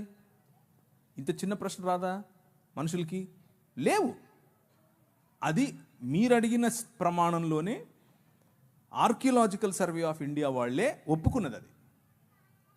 రీసెంట్గా ఐఐటి ఖరగ్పూర్ వాళ్ళు ఇలాంటి ఒక క్యాలెండర్ సృష్టించి ప్రజల్లో ఈ సనాతన ధర్మం అనే కాన్సెప్ట్ను ఐఐటి వాళ్ళు, ఇండియన్ ఇన్స్టిట్యూట్ ఆఫ్ టెక్నాలజీ, వాళ్ళకి ఏం పని మతంతో, వాళ్ళు కూడా ఈ వాట్సాప్ యూనివర్సిటీ మొదలుపెట్టారు. వాళ్ళ కోసం మేము రెగ్యులర్గా వాళ్ళకు వినిపించాల్సినటువంటి మంత్రాలు వినిపిస్తూనే ఉన్నాం. అది కాదు, దానికి ఆధారం లేదు, ఏ ఆధారము లేదు. కానీ ఇప్పుడు మీరు అదే బైబిల్ని తీసుకోండి. వారు బైబిల్లో చెప్పిన ఇశ్రాయేలీలు చేసిన నిర్మాణంలో భాగమైనటువంటి పిరమిడ్స్ ఉన్నాయా? ఉన్నాయి. ఇశ్రాయేలు మాట్లాడుతున్నటువంటి ప్రదేశాలు ఉన్నాయా? ఉన్నాయి. ఐగుప్తు దేశం ఉందా? ఉంది. నది ఉందా? ఉంది. యొర్దాను నది ఉందా? ఉంది. ఎర్ర సముద్రం ఉందా? ఉంది. బెత్లెహేమ్ ఉందా? ఉంది. యెరూషలేం ఉందా? ఉంది. తెలవీవ్ ఉందా? ఉంది. తూరు పట్టణం ఉందా? ఉంది. తర్షీష్ ఉందా? ఉంది. ఏది లేదు. ప్రతి ఒక్కదానికి ఎవిడెన్స్ ఉంది. ఫలానా రాజు ఫలానా సమయంలో ఫలానా చోట ఫలానా జనాభా లెక్కలేశాడు, అప్పుడు యోసేపు మరియను తీసుకెళ్ళాడు. వెళ్తే మనకు తెలీదా? కైసర్ అగస్తస్ ఏం చేశాడు, కైసర్ తిబేరియస్ ఏం చేశాడు, వాళ్ళు ఏ విధంగా జనాభా లెక్కల కోసం అందరినీ వెళ్ళమని చెప్పారు. This is all recorded, tracked. So ఆ రోజు ఉన్నటువంటి హిస్టోరియన్స్, జోసిఫస్ కావచ్చు, ప్లైనీ కావచ్చు, టాసిటస్ కావచ్చు, వాళ్ళు రాసినటువంటి లేఖలు ఈ రోజుకు మనకు అందుబాటులో ఉన్నాయి. సో ఎక్స్ట్రా బిబ్లికల్ సోర్సెస్ మనకు అందుబాటులో ఉన్నాయి. ఆ ఎక్స్ట్రా బిబ్లికల్ సోర్సెస్ ఉన్న కారణం చేత మనం బైబిల్ నమ్మక్కర్లేదు. బైబిల్కే అవన్నీ తర్వాత వచ్చి మళ్ళీ లైన్ అవ్వాలి. ఎందుకంటే Bible it self is a historical book. అందులో చరిత్ర చాలా స్పష్టంగా రాశారు. గలతీ ద్వీపం ఈ రోజుకుందా? ఉంది. స్మిర్నా ఉందా? స్మిర్నా అంటే ఈరోజు ఉన్న సిరియాలో ఉన్న ఇజ్మీర్ అనే సిటీ. ప్రతి సిటీ ఈరోజు మనం కొన్ని మునిగిపోయాయి, కానీ మెజారిటీ ఆఫ్ ప్లేసెస్ ఈ రోజుకు ఉన్నాయి. అంతటా పౌలు ఇటలీను పటాలమునకు వెళ్ళను. ఇటలీ కనిపిస్తుందా ఈరోజు? లేదా? ఎస్. ఆయన అరియపెగస్ అనేటటువంటి ఉందా? లేదా? ఈ రోజుకు ఉంది. సో బిబ్లికల్ డేటా, బైబిల్కి ఉన్నటువంటి డేటా ఒకవేళ తీసి దానికి ఉన్న ఆర్కియలాజికల్ ఎవిడెన్స్ ఒక తక్కెడలో ఒక పక్క పెడితే రెండో పక్క వీళ్ళ పుస్తకాలు అన్నీ కలిపి తర్వాత ముస్లింల పుస్తకాలు అన్నీ కలిపి ఆ తర్వాత ఇంకా ఏమేమి ఉన్నాయో అన్నీ కలిపి బౌద్ధం తప్ప, బౌద్ధానికి చాలా ఎవిడెన్సెస్ ఉన్నాయి. ఇవి పెడితే ఇలా ఉండేది ఒక ఇంచు కూడా పైకి లేదు. ఎందుకంటే ఏం లేదు ఇక్కడ, ఏమీ లేదు ఇక్కడ అంతా ఉంది. సో మీరు అరిస్టాటిల్ నమ్ముతారు, అరిస్టాటిల్కి ఎవిడెన్స్ లేదు. మీరు అలెగ్జాండర్ ది గ్రేట్ నమ్ముతారు, అలెగ్జాండర్ గ్రేట్ ఎవిడెన్స్ లేదు. యేసు ప్రభుకు ఎవిడెన్స్ ఉంది. అరిస్టాటిల్ పంపగా వచ్చిన దాన్ని ఏమంటారు, గ్రీక్ ప్రపంచాన్ని జయించాలనుకున్నటువంటి ఈ అలెగ్జాండర్ ది గ్రేట్ వారి పిల్లలలో ఒకడైనటువంటి ఈ శంగులు కాదు, క్షమించండి, వాళ్ళలో ఒకడైనటువంటి అశోకుడు కదా, ఆయన ఇంట్లో గ్రీక్ మాట్లాడాడు. మరి అందుకనే గ్రీక్లో శిలాఫలకాలు కనిపిస్తాయి మనకు భారతదేశంలో. అలాంటిది సంస్కృతంలో కనిపించాలిగా. ఒక్కట్లేదు. I'm not exaggerating. ఒక్కటి కూడా లేదు. మరి ఏదో చూపించండి ఆర్కియలాజికల్ ఎవిడెన్స్ ఎక్కడుందో. సో ఇదంతా కూడా ఆయాసం, అంతే.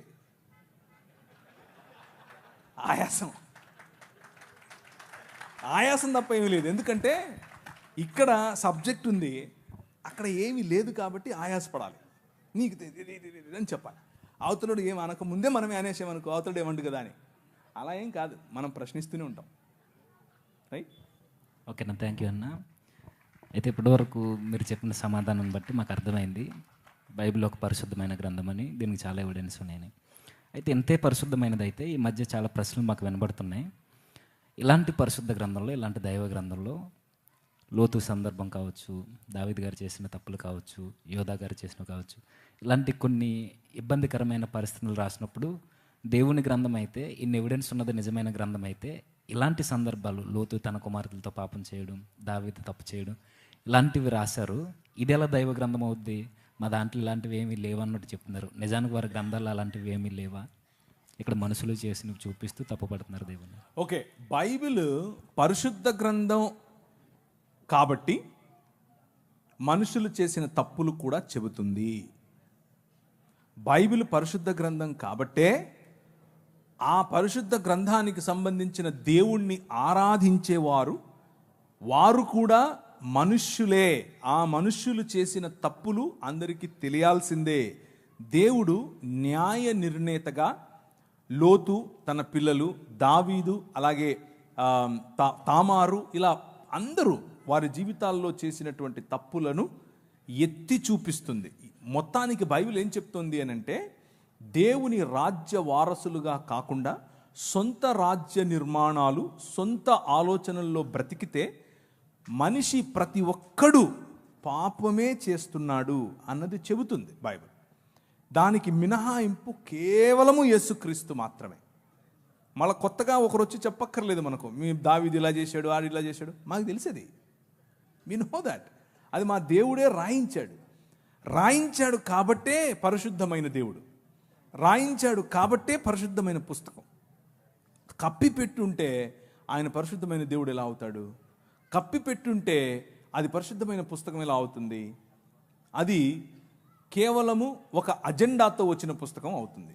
కానీ అవతలి వారు అలా కాదు. అవతలి వారి పరిస్థితి అది కాదు. అవతలి వారి పరిస్థితి ఏమిటి అని అంటే, ఎవరైతే దేవుళ్ళుగా, ఎవరైతే దేవతలుగా తమను తాము ఆ పుస్తకాలలో ప్రకటించుకున్నారో వారు మిగిలిన వారిని మోసముతోనూ, సెక్షువల్ అల్యూర్మెంట్ అంటే లైంగిక ఆకర్షణతోనూ, వయలెన్స్తోనూ, రేప్తోనూ, స్వయంగా పిల్లలను సొంత పిల్లలతో శారీరకేచ్ఛలు తీర్చుకోవటంతోనూ దేవుళ్ళు ఆ పని చేసినట్లుగా వారి పుస్తకాలు చెప్తున్నాయి. సో బైబిల్కు మిగిలిన పుస్తకాలకు ఉన్న తేడా ఏమిటి అని అంటే, బైబిల్ మనుష్యులు చేసిన తప్పులను ఎత్తి చూపిస్తుంది, కానీ దేవుడు ఆ చేసిన తప్పులను సమర్థించకుండా వారిని సరైన మార్గంలో పెట్టడం కోసం తన కుమారుడైనటువంటి యేసుక్రీస్తును పంపాడు. కానీ మిగిలిన పుస్తకాలు అలా కాదు. మిగిలిన పుస్తకాలు ఆ దేవుళ్ళు చేసేది ఒక పెద్ద ఘనకార్యం అన్నట్లు. ఒక ఆయన 16,000 మంది అయితే, ఇంకొక ఆయన 3 అంటే, ఇంకొక ఆయన 10 మంది అంటే, ఇంకొక ఆమె 5 మంది మొగుళ్ళని వేసుకుంటే ఇవన్నీ తిరుగుతూ ఉంటారు. ఇది అప్రూవ్డ్ బై గాడ్. వాళ్ళకి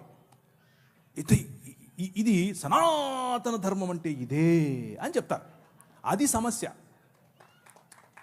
అక్కడికి ఇక్కడికి తేడా కనిపిస్తుందా? ఇది తప్పు అని బైబిల్ చెప్తోంది, అలా చెయ్యొద్దు అని బైబిల్ చెప్తోంది. సనాతన ధర్మం అంటేనే ఇది అని ఇది చెప్తోంది. ఉదాహరణకు ఒక ఆయన ఉంటాడు, ఆయన వాళ్ళ అమ్మగారు ప్రెగ్నెంట్. వాళ్ళ అమ్మగారు ఇంట్లో ఉంటారు, వాళ్ళ నాన్నగారు కూడా ఉంటారు. ఏదో చక్కగా మంచి మంచి మురిపెం మంచి ఫ్యామిలీ. అలా ఉంటే ఇది ఎక్కడి నుంచి తీసుకొని చెప్తున్నానంటే మహాభారతం నుంచి తీసుకొని చెప్తున్నాను. యుధిష్ఠిరుడు అంటే ధర్మరాజు చెప్పినటువంటి స్టోరీ. ధర్మరాజుకు మరియు గంగాపుత్రుడైనటువంటి భీష్మాచారికి మధ్య జరుగుతున్నటువంటి కాన్వర్జేషన్. అందులో నారదముని గారు కూడా ఉన్నారు. వాళ్ళ మధ్యలో జరుగుతున్నటువంటి కాన్వర్జేషన్. ఏంటి కాన్వర్జేషన్ అంటే, ఒకసారి ఒక ముని వాళ్ళ ఇంట్లోకి వస్తాడు, చకా చకా చకా వస్తాడు. వచ్చి వాళ్ళ అమ్మ అక్కడ ఉంటుంది, పోయి చేయి పట్టుకుని పదాపదవరా అంటాడు. ఈ నుండి ఏంటి ఏంటి ఏంటి ఏంటి ఏంటి అయిపోతుంది నానా, ఆయన ఆపు అంటే, ఆపకూడదు నాయన అన్నాడు. ఏంటి నాన్న, మా అమ్మని తీసుకెళ్ళిపోతున్నాడు ఆయన అని అంటే, ఇథ ధర్మ సనాతన అన్నాడు. ఏంటి ఇదే సనాతన ధర్మం అంటే అని చెప్పాడు. ఏమని? బ్రాహ్మణుడు వచ్చి నీ భార్యను చేయి పట్టుకొని తీసుకెళ్తే నువ్వు ఆపొద్దు, ఆయన వెళ్ళిపోవాలంతే. అదే సనాతన ధర్మం అని చెప్పాడు ఆయన. ఇది నేను చెప్పట్లేదు, ప్రవీణ్ చెప్పట్లేదు, భీష్మాచార్యుడు, యుధిష్ఠిరుడు మరియు నారదుడు 3 చెప్తున్నారు. వినకపోతే ఎట్లా మరి? మీకు అర్థమవుతుందా? వినకపోతే ఎట్లా? ఇంకొక కథ చెప్తాను. అంటే మీరు అడిగిన దానికి చెప్పాలి, చెప్పకపోతే కష్టమైపోద్ది. కొంచెం ఎక్కువ టైం తీసుకున్నానా? ఇంకొక ఆమె పాపం గర్భవతి, లోపల పిల్లవాడు ఉన్నాడు. పిల్లవాడు ఉంటే ఒక ముని వచ్చాడు. కమాన్ రా అన్నాడు. ఏంటయ్యా నేను గర్భవతినయ్యా అన్నాడు. అంటే ఈయన ఆహా ఇదా ధర్మ సనాతన అన్నాడు. సరే కానీ అంటే ఆమెతో, ఆ గర్భవతితో ఆయన లైంగిక క్రియ చేస్తూ ఉన్నప్పుడు లోపల నుంచి బిడ్డ అరిశాడంట. ఒరే ఈడ టైం లేదు, ఈడ ప్లేస్ లేదు, పో పో అంటున్నాడు. ఈడ ప్లేస్ లేదు, నువ్వు రావడానికి వీల్లేదు, వెళ్ళిపో అని అడుగుతున్నాడు లోపల నుంచి. ఏమి రాశారా పుస్తకాలు మీరు?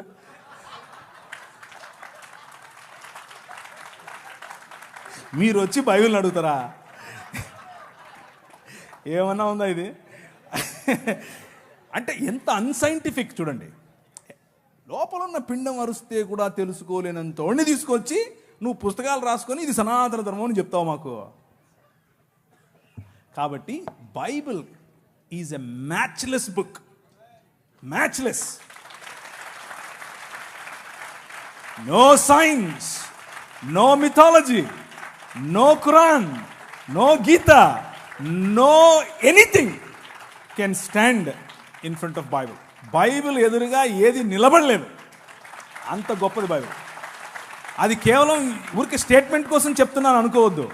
24 ఏళ్ళు చదివిన తర్వాత చెప్తున్నా. 24 ఏళ్ళ నా కఠోర పరిశ్రమలో నాకు తేలింది ఇది. దాన్ని కొట్టేది రాలేదు, ఇక రాదు. అది బైబిల్.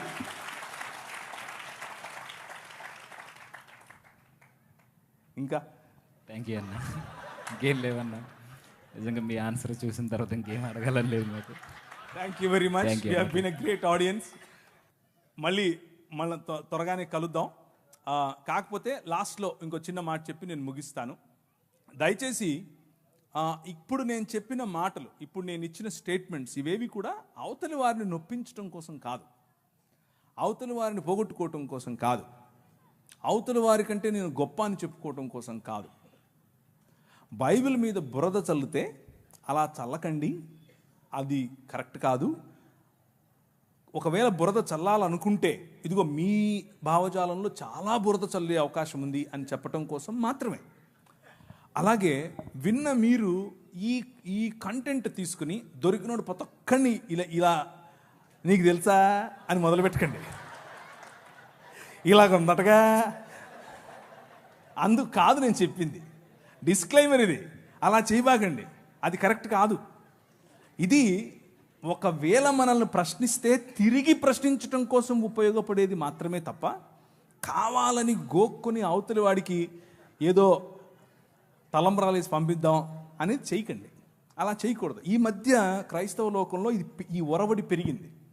అది చేయకూడదు. అది అది మనకు, మన పిల్లలకు, మన భవిష్యత్తుకు చాలా అపాయకరం. మన సమాజం ప్రేమ సమాజం, మన సమాజం క్షమా సమాజం, మన సమాజం తగ్గించుకునే సమాజం. మనం అలాగే ఉందాం, మన పిల్లలకు అదే నేర్పుదాం. అలా కాకుండా అతివాదంలోకి వెళ్ళామనుకోండి, అతివాదం మన పిల్లల భవిష్యత్తును నాశనం చేస్తుంది. మన దేశం, మన ప్రజలు, మన బంధువులు, మన తోటివారు, మన సొంత వారు, వారు హిందువులైనా, ముస్లిములైనా, క్రైస్తవులైనా, ఏ దేవుణ్ణి నమ్మని వాళ్ళైనా అందరూ మన వాళ్ళే. అందరినీ కలుపుకొని పోవాలి, అందరితో మంచిగా ఉండాలి. కాదు కూడదు అని కొద్దిగా వాళ్ళు అతిగా మాట్లాడితే వాళ్ళకి మంచి భోజనం చాలా నవ్వుతూనే పెట్టాలి, చక్కగా వడ్డించి పంపించాలి. Okay, thank you.